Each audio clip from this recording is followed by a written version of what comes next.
अस्सलाम वालेकुम, welcome to 360 stories YouTube channel. जिन्होंने हमारा चैनल सब्सक्राइब नहीं किया वो प्लीज़ कर लीजिए ताकि हमारी आने वाली न्यू वीडियोस का नोटिफिकेशन आपको बार बार मिल सके। Thank you.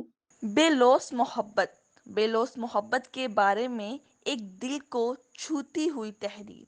बेलौस मोहब्बत। लड़की काफी देर से इसरार कर रही थी। वो चाहती थी कि मुझसे मोहब्बत करने वाला लड़का मुझे बताए कि वो क्यों मुझे पसंद करता है। लड़का बार बार यही कहता, डार्लिंग मुझे तुमसे मोहब्बत है और बस है। इसकी क्या वजह है मैं बताना भी चाहूँ तो नहीं बता सकता, क्योंकि खुद मुझे भी ये मालूम नहीं। मैं तुमसे मोहब्बत करता हूँ, क्यों करता हूँ मुझे कुछ पता नहीं। यूं समझ, मैं तुम्हारे जिस्म से नहीं बल्कि तुम्हारी रूह से मोहब्बत करता हूँ। लड़की का इसरार मगर बढ़ता ही गया। वो कहती, देखो मेरी सहेली का महबूब भी मेरी सहेली से बहुत मोहब्बत करता है और इसको बताता है कि वो क्यों इससे मोहब्बत करता है।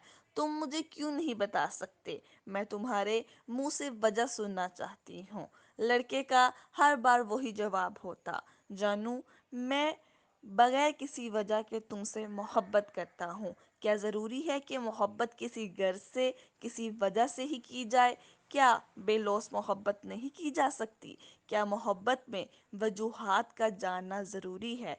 क्या मोहब्बत जिस्म की मोहताज है? लड़की इसकी इन फलसफाना बातों पर उलझ सी जाती। इसका दिल ये मानने को तैयार ना था कि कोई मर्द किसी औरत के साथ इस तरह की मोहब्बत भी कर सकता है, जिसकी वजह औरत का जिस्म नहीं बल्कि रूह हो। वो तो बस ये समझती थी कि मर्द औरत की खूबसूरती को देखकर मोहब्बत करने लगता है। वो औरत की अदाओं पर दिल हार बैठता है। वो औरत के जिस्मानी नशीबो फराज देखकर घायल हो जाता है। ये पहला मर्द था जो इन सब चीज़ों को छोड़कर सिर्फ रूह से मोहब्बत कर बैठा है। लड़का कहता है, हाँ मैं तुम्हारे जिस्म से नहीं तुम्हारी रूह से मोहब्बत करता हूँ और तुम्हें मेरा यकीन करना ही पड़ेगा। अलबत्ता अगर तुम कहो तो मैं अपनी मोहब्बत को साबित कर सकता हूँ। नहीं, मुझे सबूत नहीं चाहिए, मुझे वजह मालूम करना है। आखिर तुमने मेरे अंदर ऐसी क्या चीज़ देख ली है जो इस तरह मुझसे मोहब्बत करने लगे हो? लड़की जिद करती। आखिर लड़के ने हार मान ली। वो थके हुए लहजे में बताने लगा, सुनो, जब तुम हंसती हो तो ऐसा महसूस होता है जैसे बागों में कोयल बोल रही हो। मैं इस वजह से तुम्हें पसंद करता हूँ। मैं तुम्हारी खूबसूरत आंखों की वजह से तुम्हें मोहब्बत करता हूँ। तुम एक ख्याल रखने वाली लड़की हो, मैं इसलिए तुम्हें मोहब्बत करता हूँ। तुम्हारी आवाज़ बहुत सुरीली है, तुम्हारी सोच से मोहब्बत करता हूँ। तुम्हारे गुलाब जैसे गाल, तुम्हारा किताबी चेहरा, तुम्हारा सरोकत सरापा, तुम्हारे सयाह बाल जिससे रात भी शर्माती है, तुम्हारी नाक और इसमें पड़ी नथली ने मुझे पागल कर दिया है। तुम्हारे चलने का अंदाज, हिरनी भी जिससे शर्मा जाए, तुम्हारे मरमुरे पैर, तुम्हारी मखरूती उंगलियां, तुम्हारी तुम्हारी लड़का बोलता रहा और लड़की सरशारी के आलम में सुनती रही। अब लड़की खुश हो गई। वो अब मुतमईन नजर आने लगी क्योंकि इसके महबूब ने इसे मोहब्बत करने की वजह बता दी थी। फिर चंद दिन बाद एक खौफनाक हादसा पेश आया। किसी गाड़ी वाले ने लड़की को ऐसी चोट पहुंचा दी कि लड़की बेहोश हो गई। अब वो अस्पताल के एक बिस्तर पर है और बेहिस्सो हरकत पड़ी हुई थी।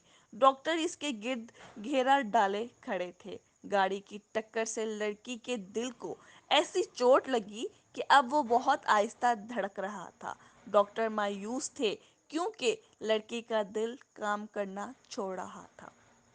फिर इसका महबूब लड़का इसके पास पहुंचा, लेकिन लड़की इसकी तरफ न देख सकती थी न इसकी बात सुन सकती थी। वो इसकी आमद से बेखबर पड़ी थी। लड़का सुन होकर रह गया। डॉक्टर्स ने बताया कि लड़की की जिंदगी बचाने का एक ही रास्ता रह गया है और वो ये है, लड़की को किसी दूसरे का दिल लगा दिया जाए। لڑکا کچھ سوچنے لگا، اس کے دل میں ہلچل مچی ہوئی تھی۔ اس کی محبوبہ اب زندہ لاش کی طرح اس کے سامنے پڑی تھی۔ اس نے ایک کاغذ لیا اور کچھ لکھ کر لڑکی کے سرہانے رکھ دیا اور چلا گیا۔ کاغذ پہ لکھا تھا: میری پیاری محبوبہ، میں نے تمہاری سریلی آواز کی وجہ سے تم سے محبت کی۔ اب تم بول نہیں سکتی، اس لیے میں بھی اب تم سے محبت نہیں کر سکتا۔ مجھے تمہاری مسکراہٹ اچھی لگتی تھی، اب تم مسکرانے کے قابل نہیں ہو، اس لیے اب میں بھی تم سے مزید محبت نہیں کر سکتا۔ تم میرا بڑا خیال رکھتی تھی، لیکن اب تو تم اپنا خیال رکھنے کے قابل بھی نہیں رہی، لہٰذا اب میرے پاس کوئی وجہ نہیں رہی کہ میں تم سے محبت کر سکوں۔ وہ ساری وجوہات ختم ہو گئیں جن کو تم محبت کے لیے ضروری سمجھتی تھی۔ لیکن میں نے کہا تھا نا کہ میں تم سے محبت بغیر کسی وجہ کے کرتا ہوں۔ میں نے کہا تھا نا کہ میں تمہاری روح سے محبت کرتا ہوں۔ تمہاری ہنسی ختم ہو گئی ہے، تمہاری آنکھوں کی چمک ماند پڑ چکی ہے، تمہاری گالوں کی سرخی مدھم ہو چکی ہے، تمہارا سراپا زرد پتے کی طرح سوکھ چکا ہے، لیکن تمہاری روح اب بھی موجود ہے۔ تم اب بھی وہی ہو، میرے لیے پہلے بھی تمہارے جسم کی کوئی اہمیت نہ تھی اور اب بھی نہیں ہے، لہٰذا میری محبت اب بھی قائم ہے۔ میں نے کہا تھا کہ میں اپنی محبت ثابت کر سکتا ہوں۔ مجھے امید ہے کہ جب تم یہ خط پڑھ رہی ہوگی تو تمہیں میری محبت کا ثبوت مل چکا ہوگا، تمہیں میری محبت کا یقین آ گیا ہوگا۔ فقط تمہارا محبوب۔ چند دن بعد لڑکی یہ خط پڑھ رہی تھی تو آنسو اس کی آنکھوں سے لڑیوں کی طرح جاری تھے۔ اس کے ساتھ والے بیڈ پر سفید کفن میں لپٹا لڑکے کا مردہ جسم پڑا تھا۔ اپنا دل دے کر اس نے اپنی محبت کا ثبوت دے دیا تھا۔